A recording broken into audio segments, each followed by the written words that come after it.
les choses se déroulent de telle manière qu'on a le sentiment que le groupe des 14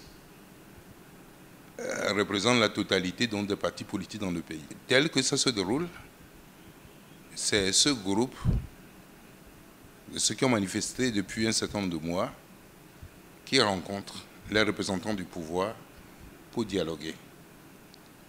Ceci, à mon avis, contrevient donc à la volonté de la communauté internationale qui avait recommandé à l'ensemble de la classe politique d'aller vers un dialogue inclusif.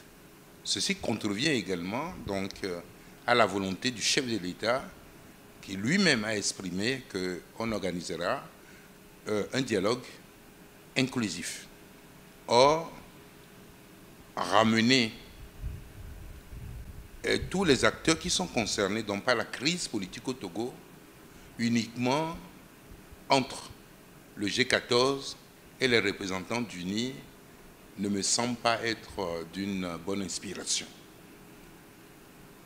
Pour résoudre ces crises, il faut, à mon avis, bien sûr, que le pouvoir soit représenté, le G14 soit représenté, les parlementaires, opposition majorité, soient représentés, les forces de l'ordre et de sécurité soient représentées. Je le dis parce que tout ce que nous faisons, il leur appartiendra lorsque nous allons commencer par déployer l'ensemble des résolutions donc prises au cours de ce dialogue. Il appartiendra aux forces de l'ordre et de sécurité de sécuriser donc, le pays. Donc il est également pour moi important qu'ils soient représentés. Nous avons parlé également de la délégation de la chefferie traditionnelle. Parce qu'à leur niveau, ils doivent veiller à ce que tout ce qui a été dit puisse, par effet de capillarité, toucher les populations à la base.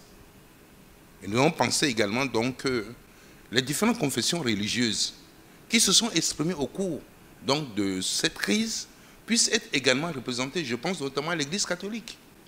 Je pense à l'Église protestante. Et je pense également aux musulmans.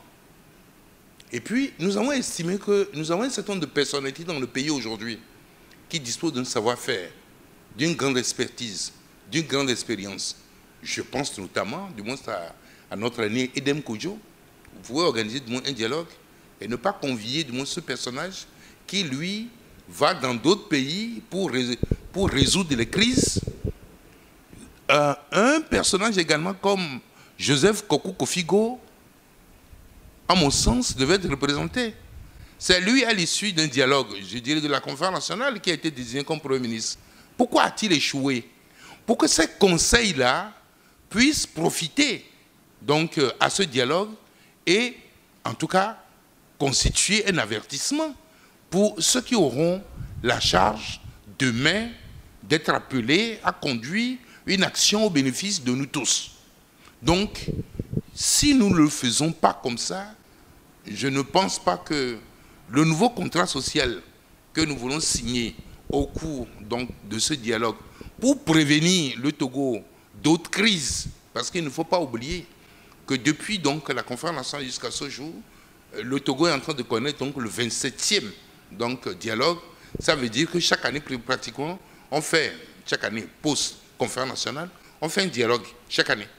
Je pense que les défis que nous avons à relever aujourd'hui sont si nombreux que nous devons tout faire pour éviter des débats politiques de toute façon qui n'apportent pas de solution donc aux jeunes qui sont bien formés et qui aujourd'hui attendent que, en tout cas, les pouvoirs publics organisent la gestion de la cité afin qu'ils puissent trouver, en tout cas, un moyen de s'accomplir, de s'épanouir et de construire leur trajectoire.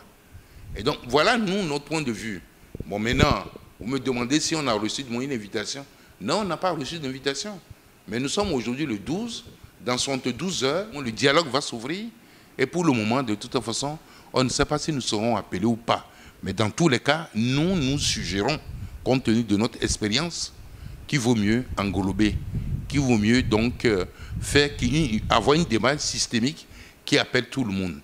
Je ne demande pas qu'on fasse une conférence nationale bis, 50 à 60 personnes pendant 12 heures. Si le dialogue est très bien préparé, je crois que nous aurons de très bonnes résolutions sur lesquelles nous pouvons en tout cas donner une nouvelle trajectoire à ce pays en étant plus réconciliés, en nous faisant davantage confiance pour construire notre pays. Vous savez, dans les couples, il y a des problèmes. Quand il y a des couples, on s'assied, on discute.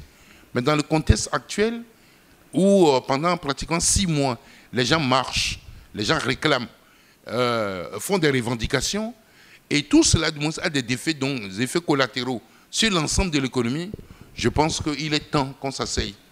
Je m'en voudrais de ne pas rendre hommage à tous les chefs d'État qui se sont impliqués donc, dans la résolution de la crise togolaise, à la communauté internationale, et également donc, au président de la République togolaise, pour avoir accepté l'organisation de ce dialogue pour trouver les clés qu'il faut pour ramener l'apaisement dans le pays, la cohésion nationale et la mobilisation de tous en faveur d'État de développement. Au but a un certain nombre de propositions de à faire. Par exemple, s'agissant de la limitation des mandats, la première proposition que nous ferions relativement donc à ce débat sur la limitation des mandats présidentiels, nous dirions que le mandat présidentiel est d'une durée de 5 ans, renouvelable une seule fois.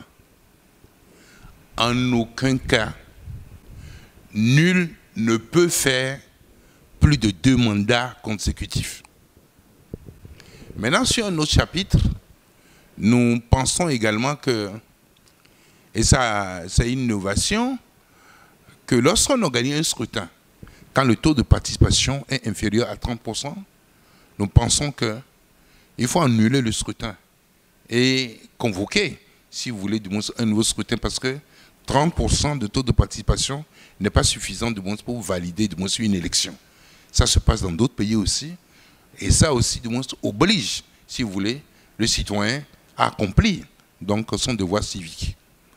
Enfin, nous avons également imaginé que le citoyen peut avoir le droit de saisine de la Cour constitutionnelle s'il considère que le jugement qu'on lui a rendu n'a pas suivi, en tout cas, une procédure correcte et que ses intérêts sont lésés, il peut du moins saisir donc, la Cour constitutionnelle. Aujourd'hui, dans la Constitution, le citoyen lambda ne peut pas saisir la Cour constitutionnelle. Et donc, les dispositions sont compliquées. Mais dans d'autres pays également, qui ont choisi donc, le droit, c'est-à-dire un ensemble de règles qui s'imposent à tous dans la régulation de nos rapports, comme dans la régulation au sein de l'espace public, eh bien, du moins, les gens font cela. Et donc, nous proposons également cela comme une innovation à faire entrer dans notre loi fondamentale. Un mot de fin, je dirais aux Togolais de toute façon que je sais que les temps sont durs, mais évitons la violence sous cette forme. Violence physique, il faut que nous l'évitions. Violence verbale, dénigrer les gens, salir les gens des institutions, parce que les institutions sont là, les hommes passent. Mais si nous continuons donc par nous dénigrer, par raconter des mensonges et faire des caricatures, je pense que d'une manière ou d'une autre, d'ailleurs même c'est interdit de tout temps dans la loi fondamentale du Togo, puisque c'est passible à des peines. Donc si nous le faisons, nous ne rendons pas service ni à nous-mêmes, ni à notre pays. Mais nous souhaitons vivement qu'à la sortie donc, de ce dialogue, que des mesures soient prises pour donc ramener la confiance et des mesures soient prises pour une meilleure gouvernance et une meilleure répartition des richesses dans le pays.